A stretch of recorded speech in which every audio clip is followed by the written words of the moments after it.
دوستو اس ویڈیو میں آپ کو بتاؤں گا سیلم وچ ٹرائلز کیس کے بارے میں۔ اس کیس کو امریکی تاریخ میں بے پناہ اہمیت حاصل ہے۔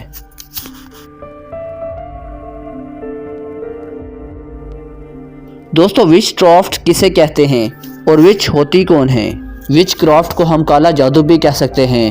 وچ اس عورت کو کہتے ہیں جسے شیطان اپنی طاقت دے دیتے ہیں تاکہ وہ لوگوں کو نقصان پہنچا سکے۔ وچ کو ڈائن بھی کہہ سکتے ہیں۔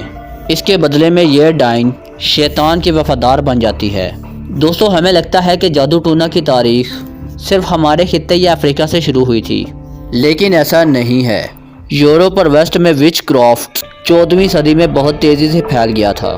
اس کو انتہائی بری نظر سے دیکھا جاتا تھا اور بعض جگہوں پر تو وچ کرافٹ کرنے والی وچیز کو پھانسی کی سزا دی جاتی تھی۔ دوستو 1692 میں ایک سیلم نامی گاؤں ہوا کرتا تھا۔ یہ جگہ آج امریکی ریاست میساچیوسیٹس کے اندر موجود ہے۔ یہ وہ دور تھا جب یہاں لوگوں کو خرید کر اپنا غلام بنانے کا رواج تھا۔ صرف سیلم نامی اس گاؤں میں ہی نہیں بلکہ ایسے کئی اور گاؤں میں یہی ہوا کرتا تھا۔ امیر لوگ غلاموں کو خرید کر زندگی بھر اپنے گھر کا کام کاج ان سے کرواتے تھے۔ اس دور میں غلاموں کو بازار میں بکنے کے لیے رکھا جاتا تھا۔ دوستو اس گاؤں کے منسٹر کا نام سیموئل پیرس تھا۔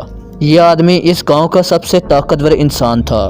اس کی بیٹی کا نام الزبتھ پیرس تھا اور اس کی ایک بھتیجی بھی تھی جس کا نام ابیگیل ولیمز تھا۔ اس کی بھتیجی بھی اسی کے گھر میں رہتی تھی۔ جنوری 1692 میں سیموئل پیرس نے ایک غلام کو خریدا۔ یہ ایک عورت تھی اور اس کا نام ٹٹیوبا تھا۔ ٹٹیوبا کا تعلق کیریبین سے تھا۔ یہ سارا دن اس فیملی کا ہر کام کرتی اور ان کے ہر حکم پر عمل کرتی۔ دوسرے غلاموں کی طرح ٹٹیوبا کے ساتھ بھی بہت برا سلوک ہوا کرتا تھا، لیکن یہ لوگ نہیں جانتے تھے کہ ٹٹیوبا ایک وچ یعنی کہ ایک ڈائن بننے کی کوشش کر رہی تھی۔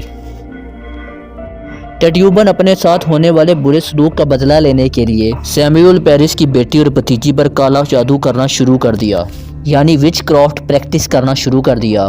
دوستو کچھ ہی دنوں کے بعد سیموئل پیرس کی بیٹی اور بھتیجی کی طبیعت خراب ہو گئی۔ ان دونوں کی حالت مزید بگڑنا شروع ہو گئی۔ یہ لڑکیاں دن رات چیختی رہتی اور اپنے سامنے آنے والے ہر انسان کو مارنے کی کوشش کرتی رہتی۔ ان دونوں لڑکیوں کو ڈاکٹر کے پاس بھی لے جایا گیا لیکن کوئی فائدہ نہیں ہوا۔ اس کے بعد اس گاؤں کی بہت ساری دوسری لڑکیوں کے ساتھ بھی یہی ہونا شروع ہو گیا۔ سارا دن یہ لڑکیاں چیختی رہتی، ان کی آواز بھی تبدیل ہو جاتی اور کافی ساری لڑکیوں کو باندھ کر بھی رکھنا پڑتا۔ ان میں سے کچھ لڑکیاں تو مرنے کے قریب پہنچ چکی تھیں۔ سیموئل پیرس اور گاؤں کے لوگ سخت پریشان تھے۔ ان لوگوں نے گاؤں کے پریسٹ کی طرف رخ کیا۔ وہاں سے ان کو پتہ چلا کہ سیموئل پیرس کے گھر میں ہی کوئی موجود ہے جو گاؤں کی لڑکیوں پر کالا جادو کر رہا ہے۔ اس کے علاوہ 2 اور عورتوں پر وچ کرافٹ کرنے کا الزام لگا۔ ان میں گاؤں کی ایک فقیرنی اور گاؤں کی ہی ایک غریب عورت شامل تھی۔ دوستو تب تک پولیس بھی اس کیس میں انوالوڈ ہو چکی تھی۔ فروری کے مہینے میں ان عورتوں کے خلاف اریسٹ وارنٹ جاری ہو گئے۔ ان پر گاؤں کی لڑکیوں پر کالا جادو کرنے کا الزام لگا۔ تینوں عورتوں کو میجسٹریٹس کے سامنے پیش کیا گیا اور ان سے سوال جواب کا سلسلہ شروع ہوا۔ فقیرنی اور بوڑھی عورت نے تو اپنا جرم ماننے سے انکار کر دیا، لیکن ٹٹیوبا نے اپنا جرم فوراً قبول کر لیا۔ اس نے کہا کہ ایسی بہت سارے ڈائن اس علاقے میں موجود ہیں جو شیطانوں کو خوش کرنے کے لیے لوگوں پر جادو کرتی ہیں۔ اس نے کہا کہ یہ ایک انفارمر بن جائے گی اور عدالت اس کی سزا کم کر دے گی۔ اس کیس کے سامنے آتے ہی اور ٹٹیوبا کے یہ کہنے پر کہ اور بھی بہت سی ڈائن اس علاقے میں موجود ہیں، ایک ہنگامہ کھڑا ہو گیا۔ آہستہ آہستہ اور بھی بہت ساری عورتوں پر وچ کرافٹ کے الزامات لگنے لگے۔ ان میں سے کافی ساری عورتوں نے اپنا جرم قبول کر لیا۔ مئی 1692 میں ولیم فپس میساچیوسیٹس کا نیا گورنر بن گیا۔ اس نے ایک علیحدہ سی عدالت بنا دی جہاں صرف کالا جادو کرنے والی عورتوں کے کیسز سنے جاتے۔ دوستو 2 جون 1692 کو برجٹ بجف نامی ایک وچ کو پھانسی دے دی گئی۔ اس کے صرف 8 دنوں کے بعد 5 اور وچز کو پھانسی دے دی گئی۔ اگست اور سپٹمبر میں کل ملا کر 13 وچز کو پھانسی دی گئی۔ 7 وچز جیل میں ہی مر گئیں۔ دوستو میساچیوسیٹس کا یہ علاقہ ایک قبرستان بن گیا تھا۔ ان میں بہت سی عورتیں ایسی بھی تھیں جو شاید بے گناہ تھیں۔ اور ان کے خلاف کوئی ثبوت نہیں ملا تھا، لیکن صرف لوگوں کے غصے کی خوف کی وجہ سے ان کو بھی موت کی سزا سنا دی گئی۔ کافی لوگوں نے اپنی ذاتی دشمنی نکالنے کے لیے بھی مختلف عورتوں پر وچ کرافٹ کے الزامات لگائے، یہاں تک کہ 2 چھوٹے بچوں پر بھی یہ الزام لگا کر ان کو پھانسی دے دی گئی۔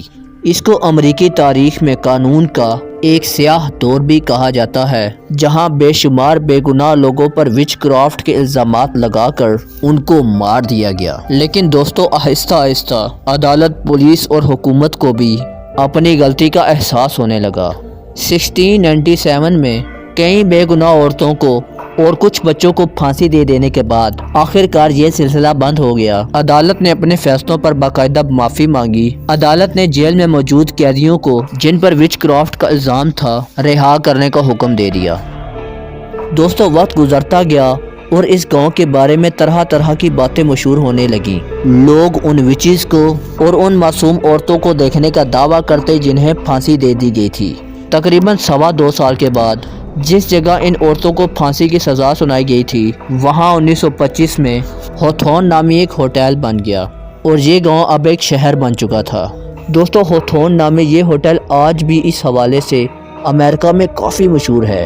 اس کو امریکہ کے ہانٹڈ ترین ہوٹلز میں سے ایک کہا جاتا ہے۔ اس ہوٹل کے روم نمبر 325 سے ایک بچے کے رونے کی آواز آتی تھی، جس کی وجہ سے رات کو لوگ سو نہیں سکتے تھے۔ اس کمرے کو اور اس کے آس پاس کے کمروں کو اب بند کر دیا گیا ہے۔ اس کے علاوہ اس ہوٹل کے 6 فلور میں ایک عورت کو چلتے ہوئے دیکھا جاتا ہے۔ دوستو، یہ صرف اپنے ہوٹل کو ایک مشہور کرنے کا طریقہ ہے یا یہ ایک حقیقت ہے میں نہیں جانتا، لیکن سیلم وچ ٹرائلز کیس بہرحال ایک حقیقت ہے جس میں بے شمار وچز اور بے شمار بے گناہ عورتوں کو پھانسی پر لٹکا دیا گیا تھا۔ جیسا کہ میں نے آپ کو کہا کہ اس کو امریکی تاریخ کا ایک سیاہ واقعہ قرار دیا جاتا ہے۔ دوستو، مجھے امید ہے کہ آپ کو یہ ویڈیو پسند آئی ہوگی۔ ایسی ہی مزید انٹرسٹنگ اور معلومات سے بھرپور ویڈیوز کو دیکھنے کے لیے اس چینل کو سبسکرائب کر دیں اور ساتھ بیل آئیکن کو بھی پریس کر دیں تاکہ اس چینل کی ہر آنے والی ویڈیو کو نوٹیفیکیشن آپ کو سب سے پہلے ملتا رہے۔ اپنا بہت زیادہ خیال رکھیں۔ بائے۔